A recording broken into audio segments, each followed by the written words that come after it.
know, these are the kind of days that it's really worthwhile to have this job.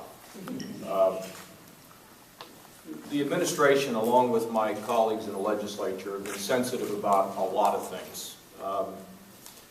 You know, it was early on when we dealt with sentencing reform, when we dealt with the problem of collateral sanctions, far removed from this, but yet something that forces us to show our hearts without regard to votes. I mean, it's just not about votes, believe me.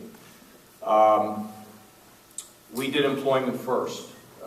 Was a great program that came about because of Kevin Miller and his situation, and John Martin, Tracy Plout. These are great people in the administration who, you know, what I try to tell the folks that I work with is you focus on what the Lord wants you to do, and He is absolutely thrilled when we take people out of the shadows and we give them an opportunity to find their God-given destiny. This is a great thing. I've wanted to do this since, well, before I even took office. I don't know if it's proper in calling her the Joan of Arc, but Marcy Ingram should be particularly remembered for her hard work.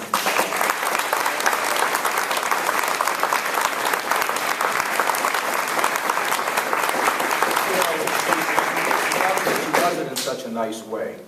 We have had numbers of meetings, and you know, as an advocate who feels so strongly about this, and there's a lesson to be learned from anybody who wants to petition to government. She's always done it with patience. She's just a lovely lady, and she, you know, has had, I think, a profound influence on many people. I also want to just also thank Melissa Bacon, and of course, again, mention John Martin and Tracy Plout. We spent a long time.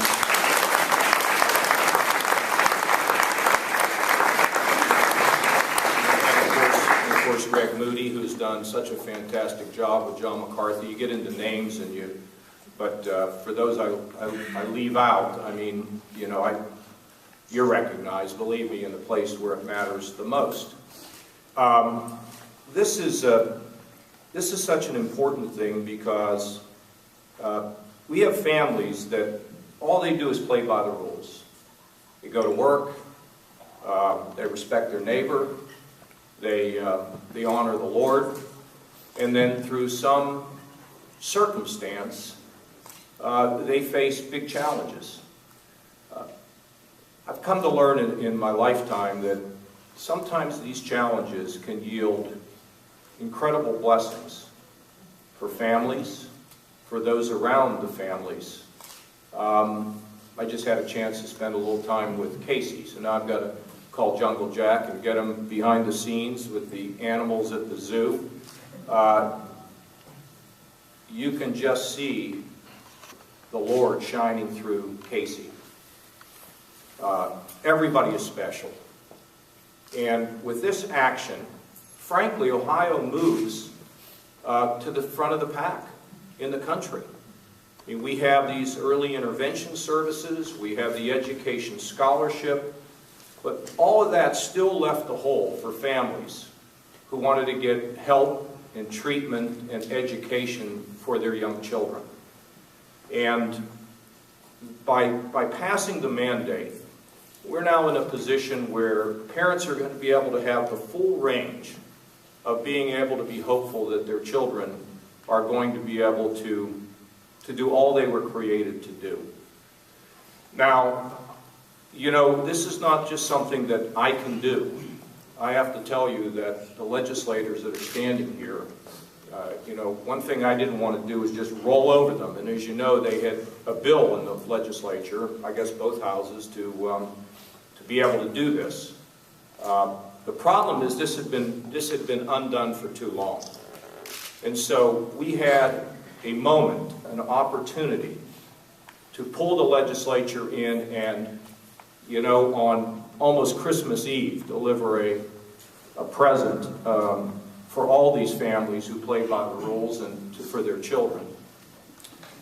But we had to go to the legislature, and Mr. Terhar and Cheryl Grossman and Kevin Bacon and Ted Celeste and Bill Seitz, and frankly, the overwhelming membership in the Ohio Senate. I never got a head count in the House. But for those that sort of think that conservatives, don't care or don't have a heart, you need to check the record.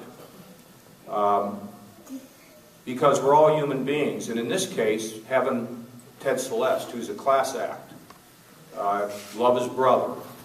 In 1987, when my parents were killed, it was Dick Celeste who invited me to the governor's residence for Christmas. You never forget that. We're doing some good things. And that's what makes this job worthwhile. To do a lot of things that have been left undone. To forget the politics, the political considerations, and try to serve the people. And when I think about serving the people, I think about, I know a lot of you hear this, but my motivation really flows through that Old New Testament.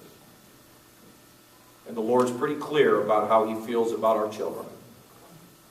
And today, just like when we announced employment first, the sun's broken through the clouds, and the Lord has a smile on His face. God bless all of you, and thank goodness we were able to get this accomplished, because this is going to help so many people, so many children, so many moms and dads, and to stop them from bankruptcy and bickering and divorce and the challenges that come with seeing your children unattended to in many ways.